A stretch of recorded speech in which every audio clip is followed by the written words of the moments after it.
Nag-atang ning banal na misa para sa kalagang 4 na pasayro kang buminagsak na Cessna 340A. Ang miyembros kang incident management team sa pangyenot ni Kamalig Mayor Kaloy Baldo. Pinanginotan kasudma Pebrero 26 ni Most Reverend Joel Bailon ang banal na misa na ginibo sa barangay Anuling Kamalig Albay.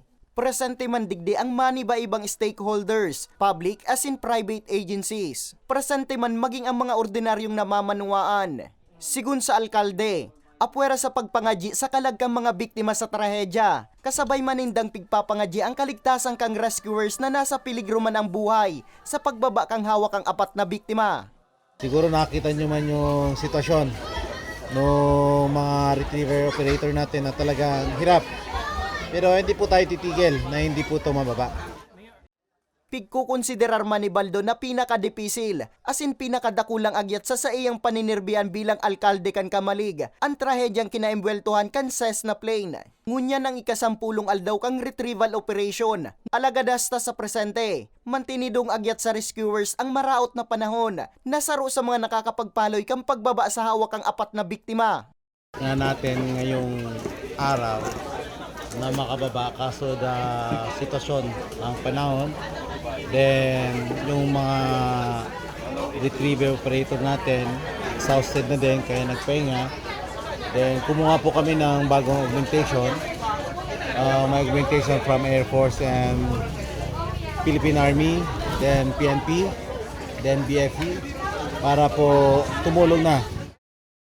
Katakod ka ini, daipang timeline kung nuarin dagos ng maibababa ang mga biktima. Bilang ground commander, padagos ang paglaom ni Baldo sa positibong resulta kang operasyon na mas nagiging harani asin posible na sa pagkaka-recover kang mga bangkay. Hindi pa ako makapagsabi, mahirap. Gustuin man natin na mababa na pero mahirap.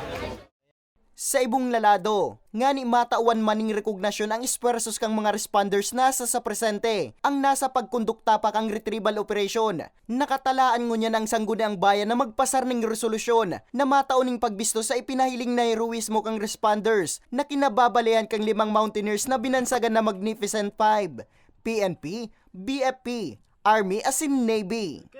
Kakaroon tayo ng debriefing.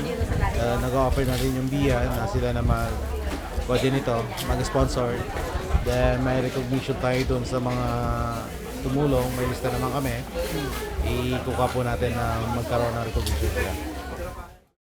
Magigirumduman, alas 6:43 ng aga, Pebrero 18, kan mag-take off sa Bicol International Airport ang Cessna 340A, pasiring ko taining Metro Manila. Alas 6:48 kang parehong aldaw, hurining nakontak ang kaap na nasa may porsyon kan sarong cement factory sa barangay Palanog kang Kamalig Albay.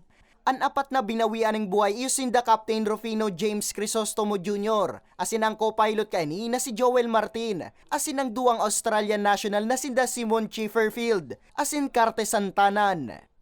Para sa mga baretang tatak Bicol, Nomer Corporal